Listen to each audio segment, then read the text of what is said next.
30 allevatrici venete, 3 agnellini e un border collie femmina sono state ricevute a Palazzo Ferrofini, sede del Consiglio regionale, dal presidente Roberto Ciambetti, per sostenere un progetto di legge regionale che riconosca la transumanza quale patrimonio culturale immateriale da parte dell'UNESCO. La cosa potrebbe sembrare scontata, ma il Veneto non rientra tra le regioni nell'elenco originario. Queste allevatrici hanno lasciato le stalle e i monti per raggiungere la laguna e rivendicare la presenza di questo rito anche in questo territorio, al fine di trovare il giusto spazio nella prossima discussione prevista per marzo 2019. L'iniziativa ce l'ho qua in braccio e io l'ho colta subito al volo, perché penso che il vero valore aggiunto della transumanza e delle donne in alta montagna penso che sia un valore inestimabile per tutta la nostra territorialità. E quale migliore cosa poter mantenere questa presenza viva sui nostri territori, perché mantengono il territorio stesso intatto e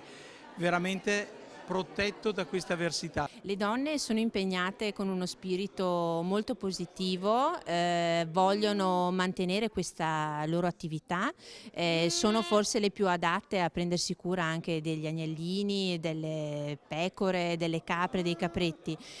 Sono sempre in prima linea anche in questa attività e sono a fianco spesso dei loro fidanzati o mariti, non hanno problemi a vivere sotto le intemperie, al freddo, dove c'è la neve, e sono pronte a tutto pur di difendere i loro greggi e le loro mandrie.